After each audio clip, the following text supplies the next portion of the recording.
আজকের এই দিনে 15 বছর আগে আমাদের দেশের সন্তান আমার বোন ফেলানীকে নির্মমভাবে হত্যা করা হয়েছিল। 15 বছর ধরে কাঁটাতারের বেড়ায় প্রহসনের বিচার চলছে। ফেলানীর ওই নিথর দেহের মতোই হিন্দুস্তানের কোর্ট বারবার কথা দিয়েও সেই বিচারকে এখন পর্যন্ত করতে পারে নাই। শুধুমাত্র ফেলানী নয়, ফ্যাসিস্ট শেখ হাসিনার পতনের পরে গত বছর 2025 সালে বাংলাদেশের বিভিন্ন সীমান্তে সর্বমোট 34 জনকে ওই ভারতীয় সীমান্ত রক্ষী বাহিনী নির্মমভাবে হত্যা করেছে। এক বছরে একজন দুইজন নয়, 34 জনকে হত্যা করা হয়েছে আমাদের এই দেশের সীমান্তে। কারণ একটাই, আমাদের পররাষ্ট্রনীতি এখনো হিন্দুস্তানের সামনে মাথা নত করে রয়েছে। সংগ্রামী সাথী এবং বন্ধুগণ, সীমান্ত রক্ষী বাহিনী হিন্দুস্তানের যারা রয়েছেন তারা শান্তির ভাষা বুঝেন না, তারা সাদা পতাকার ভাষা বুঝে না, তারা আলোচনার ভাষা বুঝে না। অতএব এভাবে করে সমাধান হবে না। সমাধান একটাই, মাথা উঁচু করে বাঁচতে হবে।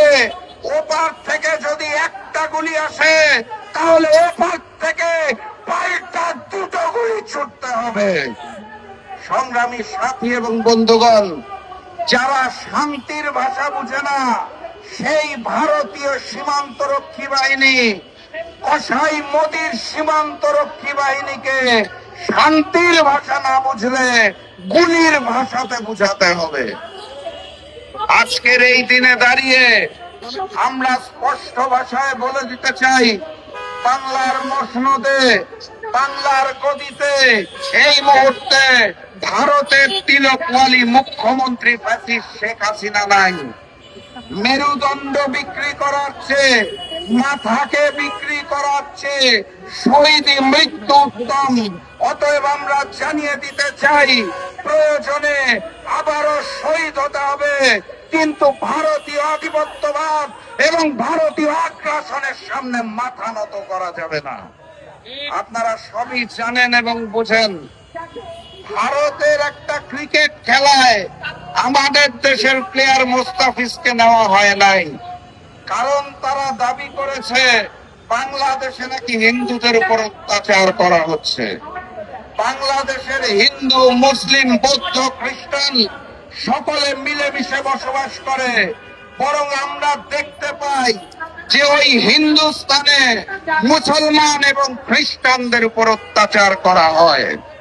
যারা নিজের দেশে শান্তি স্থাপন করতে পারে না, সাম্যের দেশ করতে পারে না, তারা এসে বলে বাংলাদেশে হিন্দু অত্যাচারের কথা।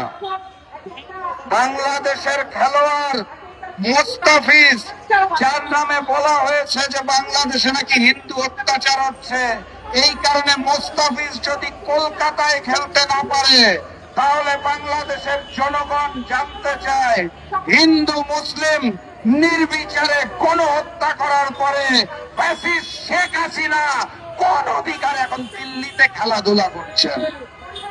অতএব আমাদেরকে এইসব বুঝ দিবেন না, মিথ্যা তথ্য প্রচার করবেন না।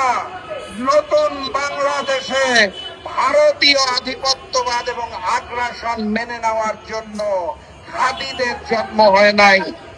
আমার এক ভাই হাতিকে হত্যা করা হয়েছে, লক্ষ হাতির জন্ম নিয়েছে।